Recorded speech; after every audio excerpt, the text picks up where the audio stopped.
안녕하세요. 데이터베이스 설계 정식 수업 시작하겠습니다. 자, 오늘부터는 이 수업을 하는데 일단 실습하기 위한 그 DBMS라고 하는 거에 대한 위치, 또 DBMS.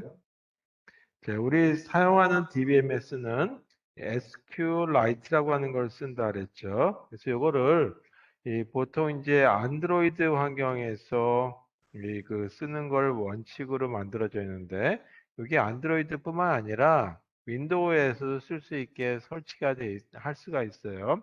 그래서 이 클래스 지금 데이터베이스 설계 수업 자료실에 들어가면 있긴 한데 혹시 거기다 제가 저희 그 DBMS 파일을 설치 파일을 넣어 놓을 수는 없었어요. 그래서 여러분들이 검색하기를 구글이나 검색할 때 이걸 한번 찾아보십시오.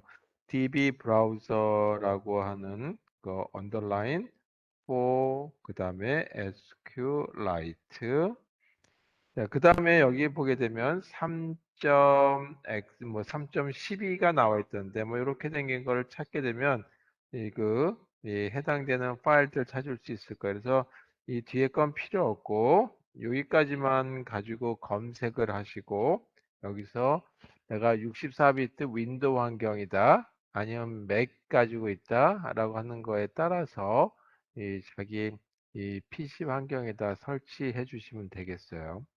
그다음에 SQLite라고 하는 거는 만약에 안드로이드 스마트폰을 갖고 있다면 그 스마트폰에 내장되어 있습니다. 그래서 그거를 따로 불러서 쓸 수도 있는데, 그러니까 컴퓨터하고 연결하게 되면 그 연결해 쓸 수는 있어요. 근데 그때는 이 기반이 이 PC가 스마트폰에 그 연결만 되는 거고 그러다 보니까 그 리눅스 환경에서 동작하게 되는 게 될 거예요. 근데 이제 이 스마트폰 프로그래밍 수업은 또 그때 따로 하도록 하고 여기 데이터베이스에 해당되는 건 따로 그 PC에다가 각자 설치해서 하는 걸로 수업 환경을 구축해 주시기를 부탁드리겠습니다.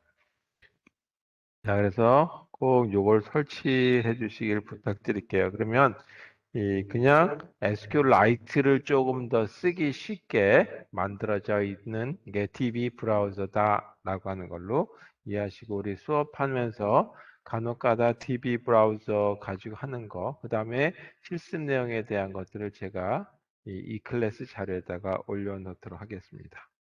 자, 그럼 바로 수업 시작하겠습니다. 자. 일단 우리 데이터베이스라고 하는 거가 나오기 전에 어떤 거가 있었냐면 파일 처리 시스템이라고 있었죠. 그래서 이걸 파일 프로세싱이다라고 불러요.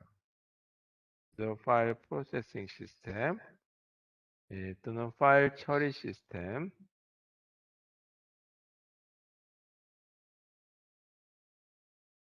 이 파일 처리 시스템에 보게 되면 이 어떤 기관에 보게 되면 중소 이제 아주 큰 대기업 말고 소기업 또는 중소기업 정도 되는 데를 가보게 되면 인사과가 있고 자재과가 있고 뭐 총무과 있고 뭐 막 그러죠. 총무과 속에 자재과가 자재부서가 있기도 하고 또 여러 가지 나누는데 제가 이제 한서대학교 처음 오니까 이 교무처가 이제 요구하는 파일이 있고, 그 다음에 뭔가 이제 그 우리 학생용 실습을 하기 위해서는 총무과에다 뭘 요구를 해야 돼요. 그래서 매년 이제 이 연말이나 그 계획서를 작성할 때 보게 되면 이 똑같은 걸 내는데 이 교무처에서는 그 아래한 걸로 자료를 제출하라고, 그 다음에 이제 그 총무과 총무처에서는 그러니까 이제 기획처죠. 거기 안에서는 그 엑셀로 내라 그랬어요. 그래서 뭐 이제 이 똥개 훈련시키나라는 생각이 들 정도 똑같은 걸 두 개를 내라고 그러냐 그렇게 생각을 했었는데 지금은 이제 시스템이 통합이 됐는데 그러다 보니까 그 일을 갖다가 두 번 해야 되는 일이 있었죠. 바로 이런 경우가 이제 파일 프로세싱이다 이거죠. 첫 번째 이게 고객과 관련된 거를 다루는 고객 파일 시스템에 대한 거를 쓰는 이 사용자다 했죠. 그래서 어떤 고객이 어떤 취향이 있고 물건은 어떤 걸 샀고 최근에 이 주소 변경은 어떻게 됐고 하는 것들이죠. 그래서 이게 바로 고객 관리를 하기 위한 또는 고객 처리를 위한 응용 프로그램이 된다. 그래서 응용 프로그램을 이 사용자가 계속 쓰게 되겠죠. 그러면 이 응용 프로그램엔 고객과 관련된 자료들이 따로 파일로 만들어져 있어요. 그래서 여기에 고객에 대한 정보들이 쭉 저장되어 있겠죠. 여기에 보게 되면 고객의 이름, 그 다음에 전화번호, 뭐 최근에 산 물건이라든지 하는 것들이 있다 이거죠. 자, 반면에 이거 말고 또 다른 이 사용자들인데 이 사용자들은 뭐냐면 이 고객이긴 한데 고객과 관련된 것보다는 어떤 자료들 또는 우리가 물건들을 또는 기기들을 갖다가 사기도 하지만 빌려 쓰기도 하죠. 그래서 그걸 갖다 임대라고 하는 정보로 한번 볼게요. 그래서 이 자료들을 갖고 있는 또는 이 회사에서 쓰고 있는 공구들이라든지 하는 것들, 그래서 임대 처리에 해당되는 프로그램들이 있다. 그러면 이런 것들이 우리 회사에서는 어디를 통해서 가져올 것인지 또는 도서관 업무라고 보셔도 되겠어요. 도서 자료들이 어디 있는지. 그래서 이런 거를 이런 전용의 사용자다. 그래서 임대 파일에 대한 거를 사용하는 사용자들이 여럿 있겠죠. 그래서 고객 파일 사용자 위에 있는 거하고 달리 시스템에 돼 있는 응용 프로그램은 임대 파일에 해당되는 자료만 모아놓은 파일들을 갖고 있는 거죠. 이렇게 하다 보니까 임대 파일에서도 보니까 이 고객과 관련된 부분이 없지 않아 있을 수 있겠죠. 예를 들어서 여기서 프린터를 임대 가지고 쓰는데 그 임대를 해준 부분이 고객일 수도 있겠죠. 그러면 그 고객에 대한 주소가 만약에 바뀌었다라고 한번 해보겠어요. 그러면 고객 파일 쪽에 주소도 바꿔야 되고 임대 파일 쪽에 임대해 주는 사람의 주소도 바꿔야 되겠죠. 그래서 이와 같이 하나만 바꿔놓게 되면 불일치가 생겨서 나중에 어떤 거를 믿어야 될지 모른다라고 하는 한계점에 봉착한다. 그래서 이와 같이 별도의 파일들을 가지고 쓰게 되면 무슨 문제가 생기냐면 가장 큰 문제점이 시간이 지나면서 불일치. 어떤 건 삭제가 됐는데도 그대로 남아 있어서 뭔가 문제가 발생할 수도 있어요. 그래서 이와 같이 이 파일 처리 시스템에서 이 한계점은 무엇인지에 대한 거를 보도록 하겠습니다. 자, 파일 처리 시스템의 한계점은 일단 조금 전에 보인 대로 분리되어 있는 데이터들이죠. 그래서 이 격리된 이 데이터들이다라고 하는 것들. 다 격리되어 있으니까 같은 이 사람에 대한 건데도 불구하고 홍길동이라고 하는 사람인데 이 홍길동인 사람이 한쪽에서는 고객 파일로 들어가 있고 한 대는 임대 자료를 주는 임대 파일로 들어가 있다라고 한다면 전화번호가 바뀌었다면 두 군데를 다 바꿔줘야 되겠죠. 근데 있는지 없는지 모른다면 하나만 또 이제 바꾸고 말 거란 말이에요. 그랬을 때 문제가 생긴다.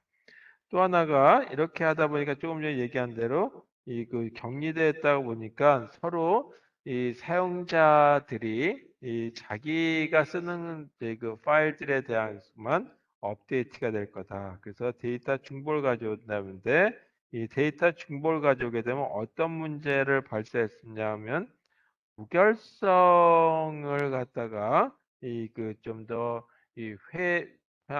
방해하는 문제가 되는 거죠. 그래서 무결성 문제를 나타낼 수도 있죠. 하나는 자료가 업데이트가 되어 있는데 하나는 과거 자료가 그대로 남아 있을 수 있다. 그다음에 또 하나가 뭐냐면 아까 보니까 고객 관리 또는 고객 처리해 주는 응용 프로그램 따로 있고 임대 처리 응용 프로그램 따로 있어요. 그래서 그 얘기는 뭐냐면 데이터들이 이 응용 프로그램에 종속돼 있죠. 아까 얘기했듯이 한쪽 부서에선 HWP라고 하는 파일 형식으로 제출하라고 한쪽에선 엑셀 파일로 낸다라고 한다면 그 엑셀 파일에 해당되는 데이터들은 엑셀 파일에 종속돼 있고 그다음에 아래 한글로 되어 있는 그런 자료들은 다 아래 한글로만 돼 있죠. 요즘은 그걸 호환한다 해도 좀 이제 완벽하게 안 될 거란 말이에요. 그런 여러 가지 문제가 발생할 수가 있다라고 하는 걸로 보시면 되겠죠. 그래서 결국은 응용 프레임 종속됐다는 얘기는 어떤 얘기냐면 호환성이 없을 수 있다.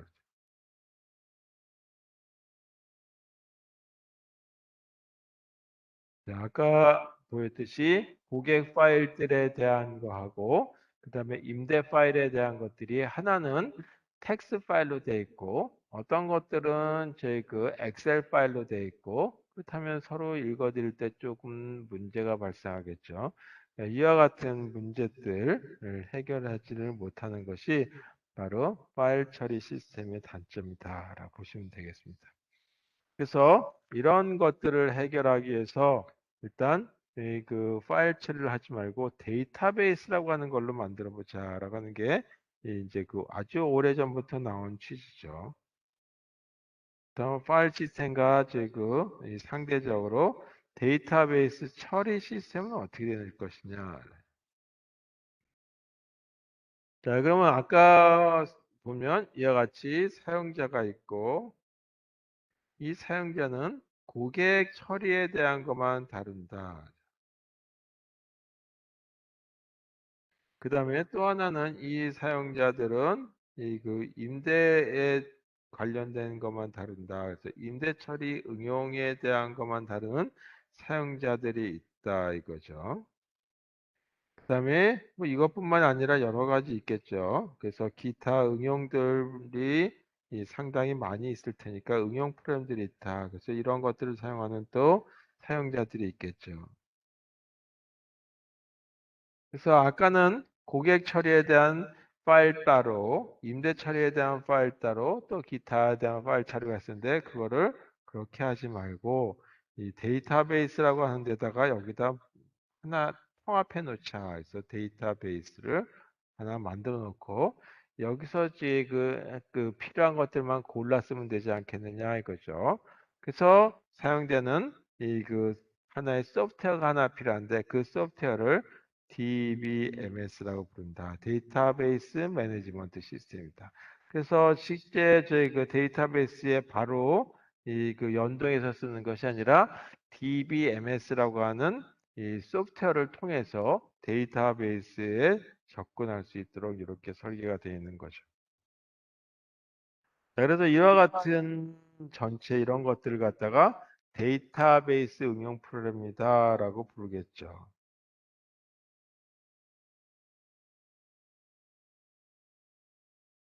내가 통틀어서 데이터베이스 응용 프로그램이다라고 부르는 거예요. 그래서 과거에는 응용 프로그램 이렇게 만들어져 있었는데 지금은 이제 조금 달라져서 데이터베이스 이것도 점점 좀 기능이 좀 이게 커지고 있어요. 그래서 과거에는 응용 프레임과 데이터베이스에 해당되는 이 부분이 다 명확하게 구분되는데 이제는 조금 DBMS라고 하는 데서도 보게 되면 보고서 양식도 좀 예쁘게 만들어 줄 수 있도록 꾸민다든지 하는 그런 어떤 기능들이 많이 추가된다라고죠. 그리고 뭐 양식을 생성해 준다든지 뭐 그런 부분들이 자꾸 들어가서 이 기능들이 응용 프레임과 DBMS 사이에 좀 경계가 모호해지고 있다라고 하는 환경이죠. 뭐 그거는 그렇다라고 하는 걸로 그냥 넘어가면 되겠어요. 자, 그래서 이와 같이 이 데이터베이스 처리 시스템을 쓰게 되면 어떤 장점들을 갖고 있냐 보면 첫 번째가 파일 처리 시스템에 대한 파일 처리 시스템 한계를 갖다가 어떤 게 있었냐면 이 무결성이라고 하는 한계가 있었죠. 그걸 해결할 방법이 없었죠. 응용 프레임들마다 파일들이 다 따로 있으니까 그 파일들에 있는 내용들을 졸졸이 다 수정해 줘야 되는 경우들도 있다. 그런데 이런 데이터베이스를 씀으로 해서 한계를 극복하게 된다. 그래서 극복을 위한 개발을 하기 목적으로 가는 거죠. 그래서 이런 거의 데이터베이스 시스템의 특징을 보게 되면 일단 모든 응용 데이터가 데이터베이스는 단일 장소에 저장된다 해서 응용 데이터. 어떤 모든 응용 데이터겠죠. 데이터가 이 데이터베이스라는 단일 장소, 단일 장소에 저장되죠. 네, 이런 경우도 마찬가지, 실상에서는 마찬가지인데, 뭐, 자기가, 그, 공구를 많이 갖고 있다라고 한번 해보죠. 그래서 공구들이든 아니면 이제 이 사무용 도구들은 갖고 있는데, 이 한 군데 모아놓자면, 가위는 가위들끼리, 또는 뭐, 저희 볼펜은 볼펜들끼리 놔야 되는데, 그걸 막 섞어 놓게 되면 찾기 힘들 수도 있겠죠. 뭐, 그런 경우처럼 한 군데 모아놓으면, 나중에 찾기들 또는 어디다 뒀는지 세월이 지나면 잊어버리지 않을 거란 말이에요. 아, 거기 가면 뭔가 있을 거니까 거길 뒤져보면 되는 거란 말이에요. 그런 것처럼 데이터베이스는 하나로 모든 자료들을 거기다 집어넣는다. 자, 이렇게 놓다 보니까 중복된 자료들은 여러 번 넣어둘 필요가 없죠. 그렇게 되면 아까 한 대로 갱신해 주는 부분에 문제가 발생할 수 있어요. 그래서 데이터 중복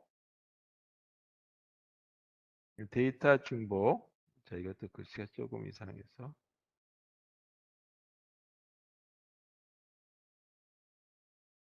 데이터 중복을 갖다가 감소시킬 수 있다. 그런데 이 완전히 데이터 중복을 없애버릴 수 있으면 가장 좋겠는데 하다 보면 데이터 중복이 생길 수가 있어요. 그래서 우리 이 데이터베이스를 이제 구축해 가면서 가능한 하면 데이터 중복이 발생하지 않도록 어떻게 해결할 것인지에 대한 것들을 이제 자꾸 찾아보게 되겠죠. 그다음에 또 하나가 프로그램이라고 하는 부분하고 그다음에 이 데이터라고 하는 부분을 봤을 때 아, 파일 처리 시스템에서는 예를 들어서 고객과 관련된 정보를 다루는 부분이 다른 고객 처리 또는 고객 관리 응용 프로그램이 있었고 임대와 관련된 거다라면 임대 관련된 자료들만 처리해주는 응용 프로그램이 있었죠.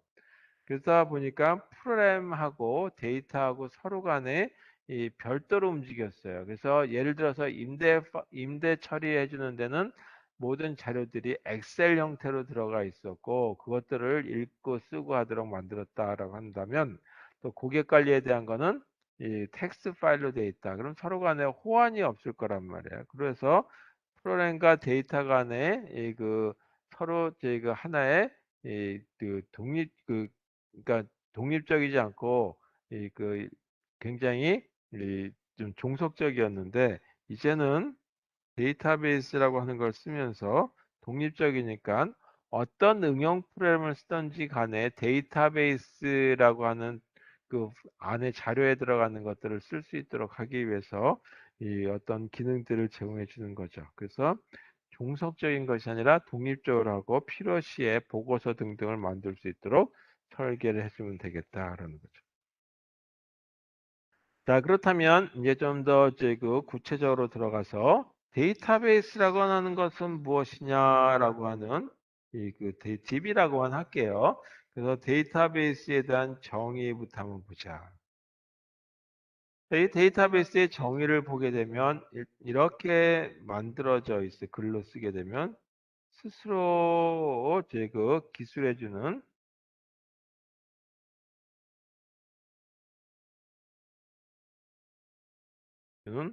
통합된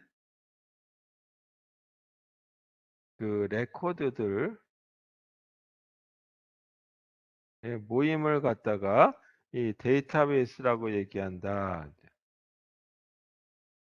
이렇게 정의되어 있고 영어로는 이렇게 쓰여 있는 걸 번역한 거예요. self describing collection 통합되어 있다는 걸 인티그레이티드다라고 하죠.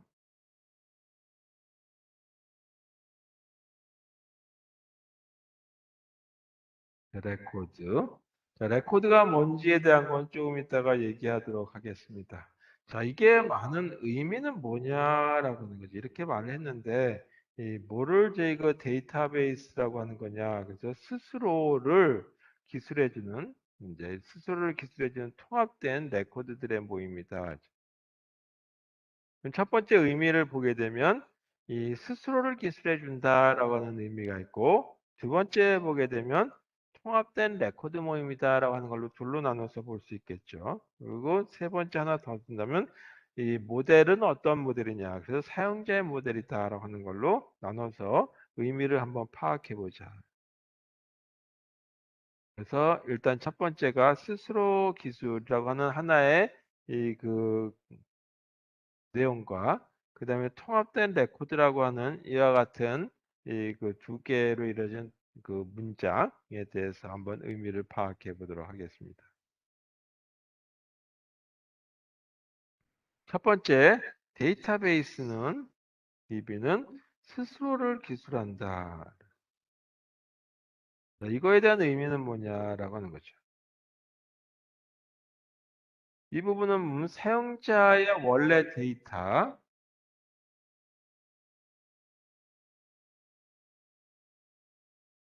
원래 데이터가 있어요.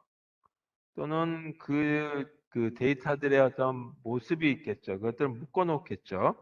그 자신의 그 구조를 기술하는 내용을 포함한다.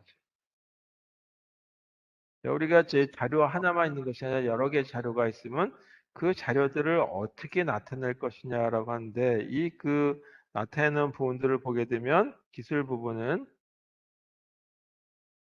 그 서술하는 부분들을 보게 되면 하나가 이 사전 형태로 만들 수가 있겠죠. 그래서 데이터 이 그 사전이라고 하는 형태로 만들어질 수도 있을 테고 또는 디렉토리라고 하는 걸로 만들어질 수도 있겠다. 그래서 데이터 디렉토리. 이 디렉토리라고 하는 거 하게 되면 뭐 특별한 어떤 이제 그 용어 같은데 이렇게 컴퓨터 관련된 용어로 파악하시는 경우들이 없지 않아 있는데 디렉토리라고 하는 거는 그냥 전화번호부와 같은 거를 디렉토리다라고 얘기해요. 근데 또 하나가 메타데이터라고 하는 말을 써요.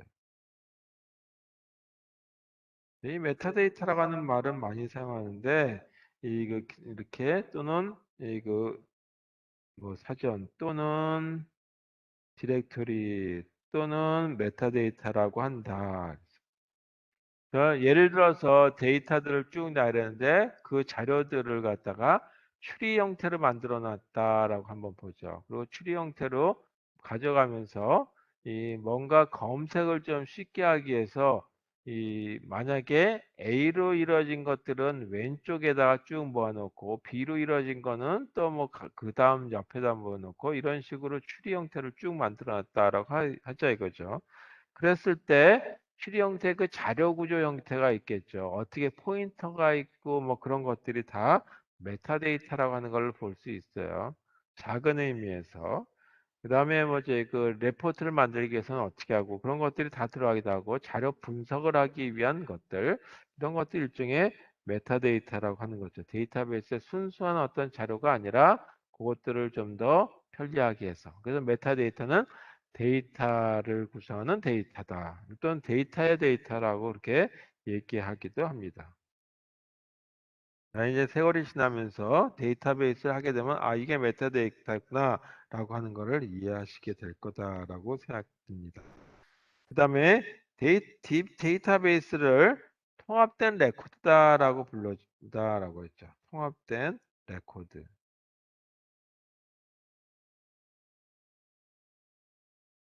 여러분 첫 번째 그 파일 처리 시스템에서 한번 보죠. 파일 처리 시스템에서 보게 되면 우리가 자료들을 보게 되면 비트들로 0101 뭐 이런 식으로 되는 것들이 모여서 뭐를 이루냐면 바이트라고 하는 걸 이루게 되죠. 또는 조금 더 크기를 늘리게 되면 워드라고 하는 걸로 표현이 된다. 그 다음에 이런 것들이 또 모이게 되면 뭐가 되냐면 필드라고 하는 게 만들어지죠. 예를 들어서 우리가 주민등록 등본을 하나 떼봤다라고 한다면 주민등록과 관련된 자료가 우리 이 이제 국가에서 운영하는 데 다 들어가 있다라고 한번 해보죠. 행정처에.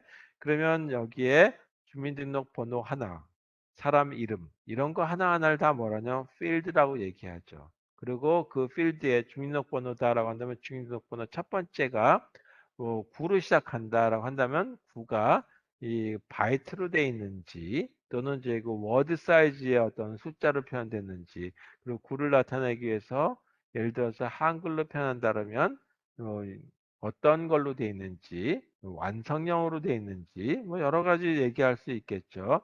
유니코드로 돼 있는지 그런 것들에 대한 것들을 하고 그 유니코드는 8비트니 16비트니 또 표현할 수 있겠죠. 그런 것들을 얘기하는 거니까 필드라고 하는 거는 이 하나의 그 전체 주민등록 등본이다라면 주민등록 등본 중에 한 부분 다시 말해서 하나 주민등록번호 이름 그런 것들을 필드라고 얘기해요. 그래서 그런 것들이 주민등록번호와 사람 이름과 주소와 그 다음에 가족 관계들이 모여서 뭐를 하냐면 주민등록이라고 하는 하나의 자료가 완성되죠. 그걸 뭐라고 부르냐면 레코드다라고 부른다. 그래서 주민등록이 하나 만들어졌죠. 그럼 홍길동이라고 하는 사람의 주민등록 등본이 하나 완성이 됐고 장길상이라고 하는 사람의 또 주민등록등이 하나 또 있겠죠. 그래서 그런 것들이 모여서 전국의 모든 국민들에 해당되는 주민등록이 만들어졌을 때 그거를 하나의 저희 그 저장 장치에다 넣었을 때 파일이라고 부른다. 이게 이 파일 처리 시스템에서 얘기다라고 한다면 데이터베이스 시스템에서는 요거하고 조금 더 구체적으로 본다면 이 비트라고 하는 자료들이 모여서 바이트를 이루든지 또는 워드라고 하는 걸로 표현이 된다라고 했죠. 그 다음에 여기 그 필드들로 다시 구성이 되고 이 필드들은 레코드들로 구성된다. 저기까지 똑같아요. 근데 여기에 뭐가 더 들어가냐면 이 그 레코드들이 모여서 하나의 파일이 되고 거기다 추가해서 뭐가 되냐면 이 그 뭐 레포트를 만들기 위한 어떤 자료들 또는 검색을 하기 위한 자료들 뭐 이런 파일들에 있는 자료들을 가지고 이 보고서를 만드는데 이 파이도와 같은 어떤 자료를 만들기에 표현한다든지 하는 그런 것들에 지원해 주는 부분을 메타데이터다라고 부른다. 메타데이터. 그 다음에 또 하나가 이 메타데이터에 집어넣을 수도 있고 분리할 수도 있는데 이 검색하기 위한 어떤 인덱스 부분도 들어갈 수 있고 또 더 들어간다면 응용 프로그램에 대한 것들도 들어갈 수 있겠죠. 그래서 또는 응용 프로그램을 위한 응용 메타데이터들도 이렇게 생각할 수 있겠다. 그래서 이 생각해 보게 되면 파일들뿐만 아니라 메타데이터들까지 포함해서 하나의 데이터베이스 시스템을 구축하게 되는 거다. 그다음에 뭐 이와 같은 걸 하나 더 한다면 데이터베이스는 사용자의 모델이다라고 얘기하고 그때 이제 얘기하는 것이 트랜잭션이라고 하는 얘기가 이제 앞으로 하게 될 텐데 그 트랜잭션에 대한 얘기는 지금부터 하게 되면 혼동스러울 수 있으니까 나중에 그때 다룰 때 얘기하도록 하겠습니다.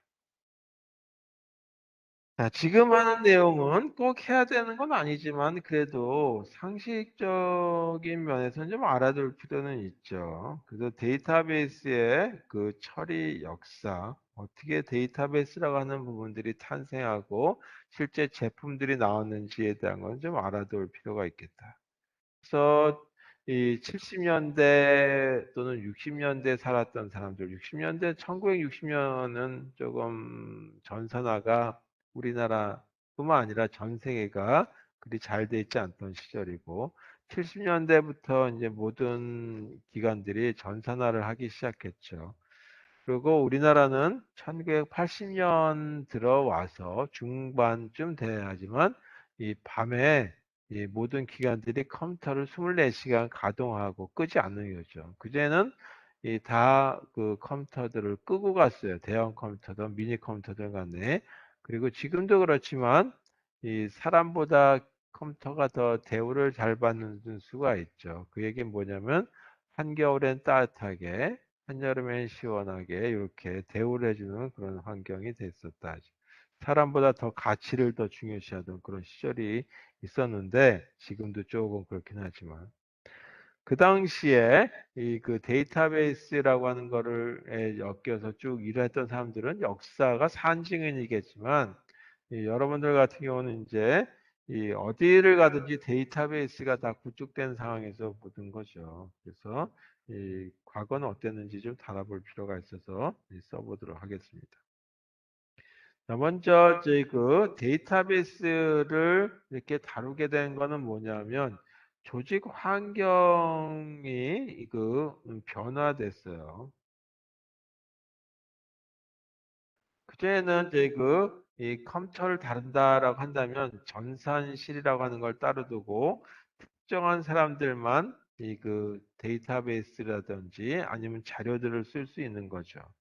그러니까 아무나 다루는 것이 아니라 특정하게 권한 있는 사람들만 썼다라고 하는 거죠.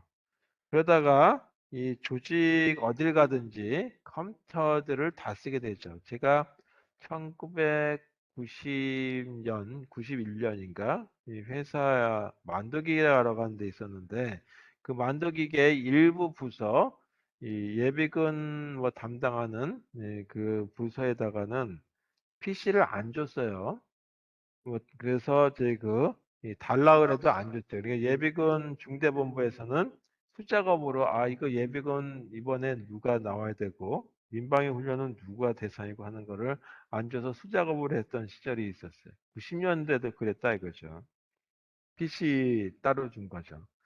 그러다 보니까 거긴 자체 내 저희 그 데이터베이스 썼겠지만 그 자료를 그러다가 이 점점 이제 이 불편함을 느끼기도 하고 인사 문제가 복잡해지기도 하고 그래서 아 이번엔 누가 예비군 훈련을 들어갔는지 없는지 또 그 사람이 지금 퇴사해가지고 예비군에서 빼야 되는데 안 빼고 그대로 있는다든지 할 수 있죠. 그래서 그런 것들의 그 조직이 복잡해지고 하다 보니까 데이터 통합이라고 하는 부분이 필요하다 이거죠. 그래서 데이터 통합이 필요하다라는 그 필요성을 깨닫게 돼요. 이 얘기는 뭐냐면 다수의 사용자들이 동시에 쓸 수 있도록 해야 되겠다라고 하는 거죠. 사용자가 동시 사용할 수 있게. 그 다음에 동시에 사용해야 되니까 아주 강력한 시스템이 있어야 되겠죠. 그리고 이거를 설치할 수 있는 어떤 구현할 수 있는 방법들도 필요하다. 그래서 이렇게 하다 보니까 데이터베이스라고 하는 것이 필요하더라고 하는 거가 대두된 거죠. 그리고 표준안이라고 하는 것도 대두된 거다. 그다음에 제가 1980년에 제 그 대학을 들어가지고 이그 컴퓨터 관련된 이제 수업을 할 때 데이터베이스라고 하는 게 여러분들 같은 경우는 3학년에 배우죠. 이제 4학년 이 과정이었어요. 그때 그 책을 보게 되면 데이터베이스에 대한 어떤 모델이 확실하게 정해져 있질 않았어요. 그래서 이때 막 태동된 것이 관계형 데이터베이스다라고 하는 게 이제 나오기 시작했고, 그건 이제 뭔지 한 이번 학기 내내 다루게 될 거고, 그 다음에 계층형 구조라고 하는 것도 있었고, 그 다음에 네트워크 형태라고 하는 걸로 세 가지 형태가 대두돼 있었죠. 그리고 그 형태가 이제 표준화에 나와져 있질 않고 서로 이제 경쟁을 하고 있어요. 그래서 A라고 하는 회사에서는 이 네트워크 형태의 어떤 자료들이 묶어져 있는 형태 가지고 검색할 수 있고 모든 자료들을 네트워크 형태로 네트워크 형태라고 하는 것이 우리 그래프라고 하는 또 링크드 리스트가 형태로 이렇게 쭉 연결되는데 그게 1차원적인 것이 아니라 2차원적인 어떤 구조 가지고 돼 있는 그런 형태를 가지고 얘기한다. 그다음에 계층적인 형태의 데이터베이스를 또 만들어 가지고 판매하는 회사도 있었어요. 그다음에 또 이제 막 태동하기 시작한 게 그 당시가 관계형 데이터 모델이라고 하는 게 나오기 시작했다. 그래서 모델이라고 하는 게 표준안이 만들어져 있지 않던 시절이었는데 이게 이 그 관계형 어떤 모델이 이제 그 제한되고 이 실제 제품이 나오기 시작한 거죠. 1980년에. 근데 이게 그 당시 80년에 바로 나온 것이 아니라 이미 나와 있었어. 언제 나왔냐면 1970년대 이 코드라고 하는 사람이 코드라고 하는 이름에 코드라고 하는 분이 이제 그 관계 대수라고 하는 걸 갖다가 얘기를 해요. 그 관계 대수라는 어떤 이 수학 이론을 바탕한다.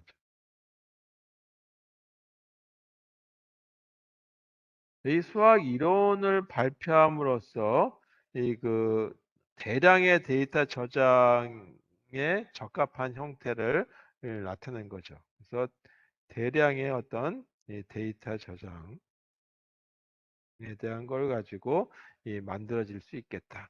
그래서 1980년대 초반만 해도 우리나라 모든 주민들에 대해서 데이터베이스가 구축되어 있지 않았어요. 그래서 이 지금도 이제 컴퓨터 관련돼서 가장 유명한 게 정보과학회라고 있죠. 그다음에 그거하고 유사하게 한자 후에 나온 게 정보처리학회라고 하는 게 있어요. 그래서 정보과학회가 있는데 그 정보과학회가 이제 봄에도 열리기도 하고 가을에 열리기도 하는데 그때 한번 가본 적 있었는데 그때 무슨 얘기가 나왔냐면 우리나라의 이 주민등록들 그 모든 주민들 5천만 주민들에 대한 자료를 저장하려면 몇 테라바이트인지 기가바이트가 필요하다라고 얘기했어요. 근데 그렇게 할 수 있는 걸 그걸 발표한 사람도 나는 기가바이트에 해당되는 만큼의 용량을 갖는 디스크를 본 적이 없다라고 하는 얘기를 했죠. 뭐 그런 식의 그 데이터베이스 저장상의 문제도 굉장히 난해한 문제였는데 그런 것들에 대한 거를 어떻게 표현할 것이냐라고 하는 거죠. 대량의 데이터들.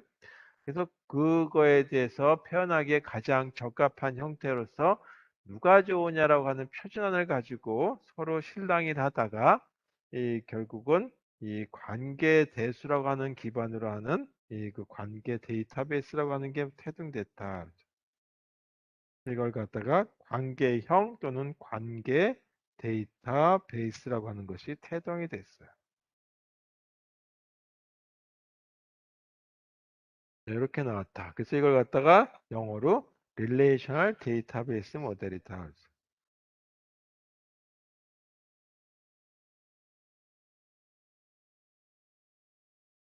여기서 릴레이션이다라고 하는 말을 쓰는데 이 릴레이션이다라고 하는 걸 갖다가 그냥 쉽게 얘기하면 테이블이라고 하는 걸로 봐도 돼요. 그래서 테이블 형태, 다시 말해서 이거는 테이블 형태니까 행과 이 열로 이거 구성되어 있는 걸 갖다가 하나의 릴레이션이다라고 하는 걸로 부르면 되겠습니다.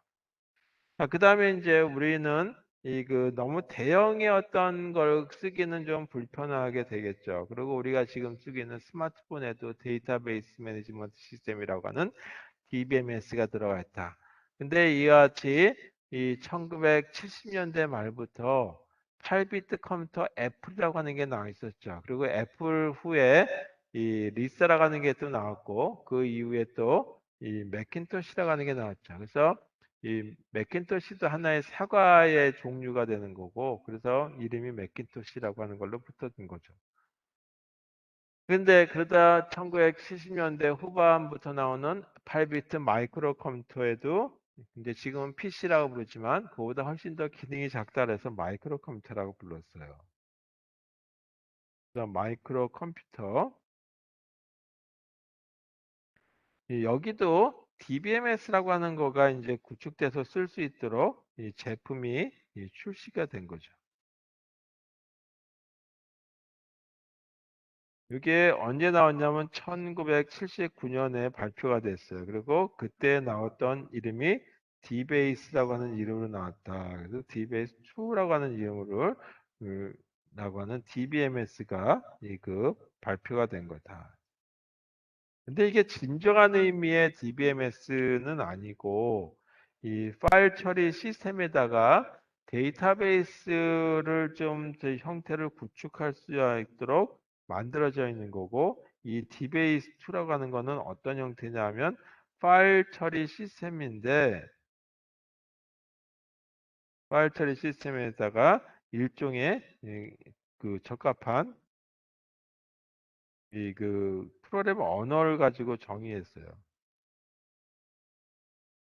그래서 요거가 이제 처음에 DBase2가 나오고, 그리고 나서 점점점 이제 이 개선하고 개선하면서 DBase4라고 하는 게 만들어지는데, 이 DBase4가 바로 마이크로 컴퓨터보다는 조금 더 큰 PC 당시에 여기에 쓰이는 관계 DBMS라고 하는 걸로 이 진정한 데이터베이스 매니지먼트 시스템이 됐다. 자, 그러면서 메인 컴퓨터에 대한 DBMS 시스템도 필요하겠죠. 그래서 이때 이제 요거는 마이크로 컴퓨터에 해당되는 거다라고 한다면, 메인 컴퓨터에서는, 메인 프레임 컴퓨터에서는 요거와 관련해서 이 그 DBMS를 이식하기 위한 걸로 오라클이라고 하는 게 만들어지기도 하고, 그 다음에 이 포커스라고 하는 것도 있었고, 잉그리스라고 하는 것도 있었고, 뭐 등등, 또는 DB2라고 하는 것도 있었어요. 이건 IBM이라고 하는 데서 이런 것들이 탄생하게 되는 이제 형태가 되는 거죠. 물론 메인프레임에 해당 컴퓨터들이 훨씬 더 먼저 나와 있었죠. 그 마이크로 컴퓨터에 해당되는 것보다. 근데 이 마이크로 컴퓨터에 쓸 수 있는, 또는 PC에 쓸 수 있는 소프트웨어가 나옴으로써 확산되는, 모든 사람들이 아 이거 데이터베이스라는 게 편리하구나라고 하는 거. 그 다음에 또 하나가 이런 것들이 이제 이 자꾸 사람들 이름에 회자되면서 이 그 자기네 상품이 나오고, 그래서 새로운 기업이 탄생하고 이렇게 된 거죠. 자, 그러다가 이제 점점점 네트워크라고 하는 환경이 잘 갖춰지기 시작하게 되죠. 그래서 인터넷이라고 하는 것이 구축이 돼서 1980년대 중반, 초반 이때부터 만들어져서 쓰기 시작해요. 그래서 그때 랜이라고 하는 개념과 그다음에 인터넷이라고 하는 개념, TCP/IP 프로토콜이 나오고, 그래서 이 그 클라이언트와 서버의 데이터베이스를 관련된 응용 프로그램들이나 요 관련된 데이터베이스들이 만들어지기 시작하죠. 그래서 특히 처음에는 원거리에 해당되는 와이드 에리아 네트워크가 아니라 이때는 랜 기반에 해당되는 걸로 만들어지기 시작하다가 이제 인터넷이 점점점 발달하게 되죠. 그 인터넷 기술의 그 발달이 가져오다 보니까 데이터베이스에 해당되는 것도 점점 커지기 시작하죠. 그래서 이때부터는 뭐냐면 웹의 그 용어로 또 웹 데이터베이스가 그 탄생하게 되는 계기가 되기도 하고, 그 다음에 HTML, 그 중에 DHTML 및 XML 기술을 이용하는 어떤 그 데이터베이스 부분이 창여 들어간다 이거죠. 그 다음에는 네트워크, 인터넷 어떤 네트워크를 조금 더 개선한 거. 예를 들어서 우리가 자료가 어디에 있는지 찾기 위해서는 구글과 같은 데서 검색만 하게 되면 어떤 사이트에 있는지 그 IP 주소를 알 필요 없이 그냥 바로 가죠. 그래서 이 그 네트워크 환경보다는 조금 더 그 하이 레벨에서 잘 구축되는 것 같다 분산 환경이다라고 불러요. 그래서 분산 데이터베이스에 해당되는 것들이 나오기 시작한다.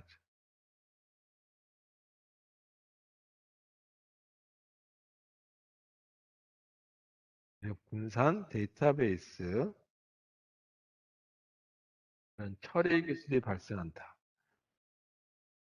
그래서 데이터가 한 군데에 있는 것이 아니라 여러 개의 서버들 간에 나눠져 있을 수도 있겠죠. 그런 부분들에 대한 것들이 나오고, 조금 더 이제 그 기능들이 추가돼서 이 객체 지향 DBMS라고 하는 것이 만들어지죠. 그래서 ODBMS. 객체지향에서의 그 특징 중에 하나는 뭐냐면, 그 이름만 가지고 또는 재사용이 된다든지 하는 부분들이 되죠. 자바 언어라고 하는 걸 보시게 되면 클래스라고 하는 개념이 있고 그 클래스라고 하는 개념은 하나의 저희 이 설계도와 같은 개념이죠. 그리고 그거로부터 쿡쿡 찍어내는 게 제품이 되는데 그걸 갖다가 객체라고 얘기하고 그런 객체들은 반복해서 사용할 수 있고 재사용이 될 수 있고 뭐 그렇죠. 우리가 더하기 연산을 한다 그러면 이 더하기 연산해주는 그, 그 도구를 하나 쓰면 되는 거죠. 그리고 다루를 갖다가 그 실수끼리 덧셈할 것인지 아니면 저희 그 정수끼리 덧셈할 것인지 실수와 정수할 것인지 따로따로 만들어줄 필요가 없죠. 근데 C 언어와 같이 비객체적 언어는 이 실수 덧셈하는 것 따로 그 다음에 또 정수들끼리만 연산해 준 거 따로따로 만들어야 되는데 그런 불편함 없이 쓸 수 있게 이 재활용할 수 있는 그런 어떤 그 도구들 만들어 주는 거 그런 객체 지향이다라고 보셔도 되겠습니다.